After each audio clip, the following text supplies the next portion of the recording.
Hi, I'm Tom Groening, editor of The Working Waterfront and WorkingWaterfront.com.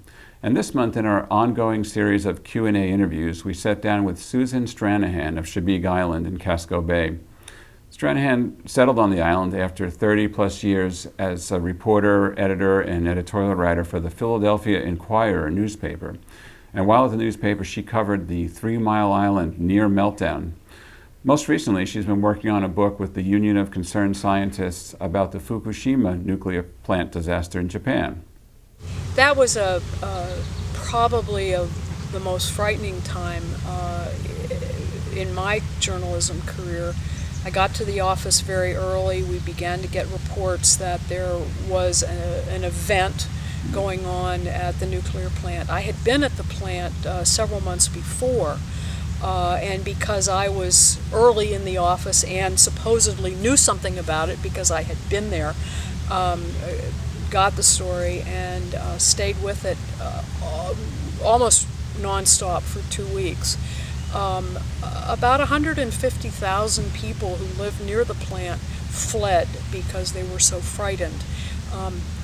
From a newspaper standpoint, it was an opportunity to perform, I think, a high public service, exactly what newspapers should do, and that is to inform the public, to cut through a lot of the confusion, to try and deliver facts that people could understand.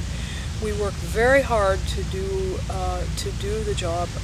At one point, there were more than 40 staff people from the Inquirer at the plant or in Washington covering the event. I stayed in the office. I was the rewrite person for the news stories, and so I would get feedback of reporters calling in with their notes and then make sense of what was going on. But I think in hindsight it was a real opportunity for me to see what a newspaper could do and do well. I'm working on a book about the Fukushima nuclear accident, a collaboration with the Union of Concerned Scientists. It is an outgrowth of my interest from 3 Mile Island, and I've written about nuclear issues ever since, most recently as a freelancer.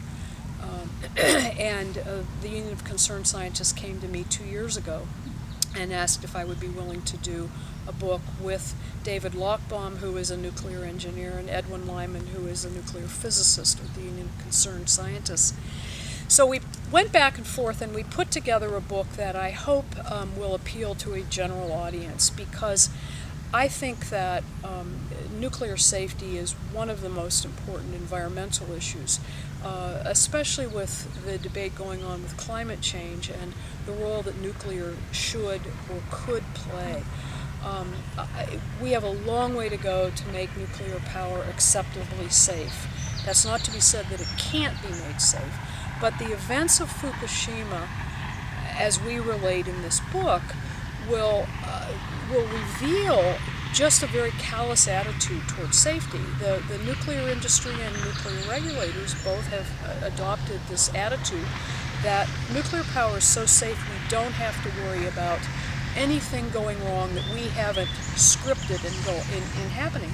Well, Fukushima shot holes through that philosophy, and even though that was an accident that occurred in Japan, it very well could have occurred in the United States. And I think by telling a story that is a compelling story, people who may know nothing about nuclear power or have no opinion about it will read this and gain some insights and let them form their own opinion as to whether it is an acceptable energy choice for this country.